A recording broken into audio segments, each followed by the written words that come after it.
देश में 7 चरण के चुनाव पूरे हो चुके हैं। चुनाव का दौर पूरा हो चुका है और बात करने के लिए हमारे साथ हैं मध्य प्रदेश के पूर्व मंत्री शिवराज सिंह चौहान। उनसे जानेंगे, पूरे देश में भी घूमे हैं, प्रदेश में भी घूमे हैं, क्या है देश का प्रदेश का। सर स्वागत है इंडिया टीवी में सर आपका। सर कितने दौरे कर लिए हैं सर, अगर मैं कहूँ आपने पूरे देश में, और कहाँ? अलग अलग राज्यों में जब से चुनाव की तैयारियां शुरू हुई थी तब से ही दौरे प्रारंभ हुए थे। पहले क्लस्टर की बैठकें, कार्यकर्ताओं के सम्मेलन और बाद में चुनाव के समय तो लगभग अलग अलग 15 राज्यों में कार्यकर्ता सम्मेलन हो, बैठकें हो या फिर चुनाव की सभाएं और कार्यक्रम हो, उनमें दौरा करने का सौभाग्य मिला। तो क्या माहौल दिखाई दिया आपको? नॉर्थ में तो कहा जाता है कि बीजेपी मजबूत है, साउथ को लेकर इस बार चल रहा है, आप नॉर्थ साउथ दोनों गए हैं। साउथ में आश्चर्यजनक परिणाम आएंगे। आप तेलंगाना, आंध्र प्रदेश, इवन तमिलनाडु, केरल, सब राज्यों में, कर्नाटक में तो भारतीय जनता पार्टी पहले से ही मजबूत है। तेलंगाना में हमारी सीटें अब प्रत्याशित रूप से बढ़ रही है। हम लोग आंध्र प्रदेश पर शानदार सफलता प्राप्त कर रहे हैं अपने एनडीए पार्टनर के साथ, टीडीपी के साथ। और जो वोट परसेंटेज तमिलनाडु, केरल में भी हमें सीटें मिल रही है, वोट परसेंटेज भी अप्रत्याशित रूप से बढ़ेगा, क्योंकि मैंने हर जगह मोदी जी के प्रति श्रद्धा और भक्ति का भाव देखा है। तो सर, जो आप लोगों का जो अब की बार 400 पार का नारा है, ये लगता है 400 पार? ये नारा पार्टी का नहीं है, ये नारा अब जनता लगा रही है।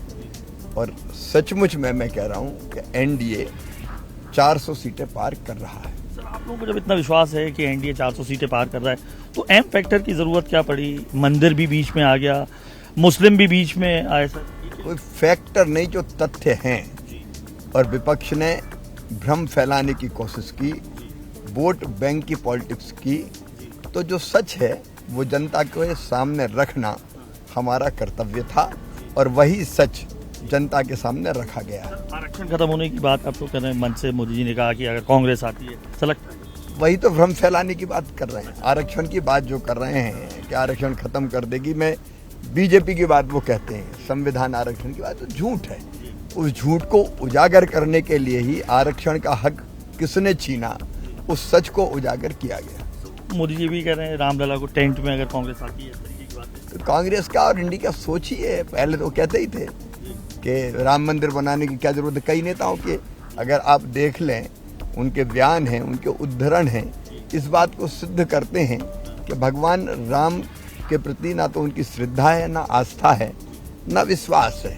और इसलिए अलग अलग नेता अलग अलग शब्दों में आलोचना करते रहे मंदिर के निर्माण की, विरोध किया, गोलियां चली कार सेवकों पे। ये तो पूरी दुनिया ने देखा है, ये तो सच है जो जनता के सामने एक बार फिर से रखा गया है। राहुल गांधी लेकिन कह रहे हैं आप लोगों को 400 पार की बात हो, लेकिन वो तो कह रहे हैं आपकी बार टाटा बाय बाय है। अब ये टाटा बाय बाय अब कांग्रेस को होने वाला है। राहुल जी का भी ये शायद अंतिम प्रयास सिद्ध होगा, जिसमें उन्होंने बचकानी सी बातें करके अपनी इमेज को और धूमिल करने का काम किया है। जिस ढंग से वो बोले हैं, गालियां देने का काम किया है प्रधानमंत्री जी के प्रति, जिनके प्रति पूरे देश की जनता की भक्ति और श्रद्धा का भाव जनता रखती है, उनके बारे में जो कुछ बोला, उसके कारण जनता वैसे ही उनको टाटा बाय बाय करने वाली। और कांग्रेस के इतिहास सब जानते हैं। आज बचा क्या है कांग्रेस के पास? देश में जितनी समस्याएं हैं उसकी जड़ ही कांग्रेस थी। अगर कश्मीर में धारा 370 लगाई थी तो कौन ने लगाई थी? देश का विभाजन कौन ने किया था?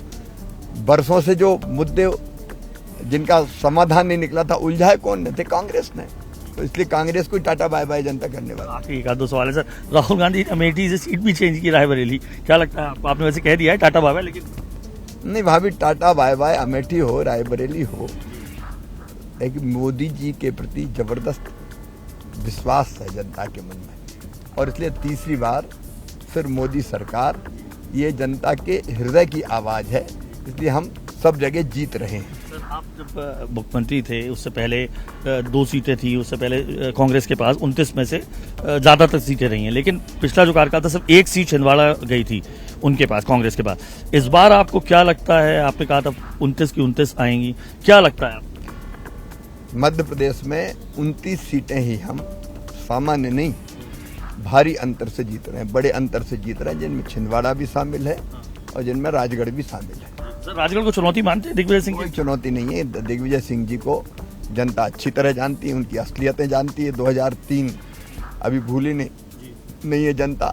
लोगों को आपस में भिड़ाया, सामूहिक जुर्माना गांव पे लगाया, जमीन पे कब्जा किसी का, पट्टे किसी के, इतने झगड़े करवाए कि आज तक राजगढ़ लहू लहान है। तो छिंदवाड़ा में क्यों कमलनाथ जी का तो पूरा वहाँ कायम है, गढ़ कहा जाता था। विश्वसनीयता पूरी तरह से समाप्त हो गई और जो उम्मीदवार है वहां से कांग्रेस के, वो तो नेता है ही नहीं। जनता ने कभी उनको स्वीकार ही नहीं किया। एक आध सवाल सर, मंडला कहा जाता फग्गन सिंह कुलस्ते पूर्व जो मंत्री भी हैं, खिलाफ काफी आक्रोश है, ऐसी बात कर रही है कांग्रेस, इस बार मंडला जाएगी आप? शानदार सफलता प्राप्त कर रहे हैं फग्गन सिंह कुलस्ते। रतलाम के बारे में बात कर रहे हैं कांतिलाल भूरिया जी। रतलाम भी हम शानदार वोटों से जीत रहे हैं। एक एक विधानसभा रतलाम की हम तो 1-1 लाख वोट से जीत जाएंगे। रतलाम ग्रामीण और जो जनजातीय क्षेत्र, आदिवासी क्षेत्र है, उनमें भी हमको भारी सफलता मिल रही है। मुरैना में जो नरेंद्र सिंह तोमर मंत्री रहे, सांसद रहे, अब नहीं है। शिवमंगल सिंह सुमन काफी कमजोर कैंडिडेट कहे जा रहे हैं। आपको लगता है कि मुरैना भी आपके पास रहेगी? नहीं, कैंडिडेट भी ठीक है हमारे, लेकिन विश्वास भारतीय जनता पार्टी को है। मोदी जी को वोट दिया है लोगों ने। तो सर 29, अब 400 पार तो आपने बोली है, मध्य प्रदेश का 29 में से 29। अच्छा सर, एक सवाल और पूछ देता हूँ आखिरी, मैं हमेशा ही पूछता हूँ कि सांसद आप विदिशा, आपकी सीट के बारे में, वो तो 5 लाख से जीते ही थे, इस बार भी जीत सकती है। सर, जब सांसद बनकर जब जाएंगे तो अनुराग अमिताभ इंटरव्यू करेगा तो क्या बोलेगा कि सांसद शिवराज जी से मिल रहे हैं, केंद्रीय मंत्री शिवराज जी से मिल रहे हैं, या राष्ट्रीय अध्यक्ष शिवराज जी से मिल रहे हैं? नहीं, देखिए पार्टी जो काम देती है, एक विनम्र कार्यकर्ता के नाते उस काम को पूरी क्षमता झोंक के करना मेरा कर्तव्य है। सांसद बनना पक्का है और सांसद के रूप में अपने दायित्व का निर्वाह करेंगे। पार्टी के कार्यकर्ता हैं, पार्टी जो कहती है वो करते हैं। ये हमारे साथ मध्य प्रदेश के पूर्व मंत्री शिवराज सिंह चौहान, जिन्हें पूरा विश्वास है कि आपकी बार 400 पार तो हो गई। मध्य प्रदेश में 29 की 29 सीटें हैं। छिंदवाड़ा जो पिछली बार कांग्रेस की थी, वो भी इस बार बीजेपी के पाले में जाने वाली। कैमरा पर्सन के साथ अनुराग अमिताभ, इंडिया टीवी, भोपाल।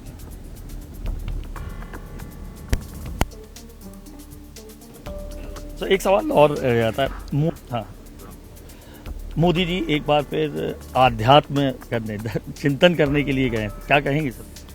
मोदी जी सामान्य मनुष्य नहीं है, वो सुपर ह्यूमन हैं और देश को जो उन्होंने दिशा दी है, जन कल्याण के जो काम किए हैं, और आज भारत संपन्न, समृद्ध और शक्तिशाली राष्ट्र के रूप में खड़ा हुआ है, वो उन्हीं की परिश्रम, उनकी सोच, उनके विजन का परिणाम है। और वो फिर विकसित भारत के निर्माण के अभियान में जुटने वाले हैं। उसके पहले ध्यान करना, मेडिटेशन करना, सोचना और पूरी क्षमता से उसके बाद काम में जुटने की तैयारी करना, ये तो आध्यात्मिक व्यक्ति की पहचान है। मनुष्य अनंत शक्तियों का भंडार है और मेडिटेशन उन शक्तियों को जागृत करने की एक प्रक्रिया है। तो मुझे लगता है कि मोदी जी ऐसे व्यक्तित्व है जो अपनी संपूर्ण क्षमता और शक्ति को एकत्रित करके और फिर विकसित भारत के कल्याण के काम में जुटेंगे।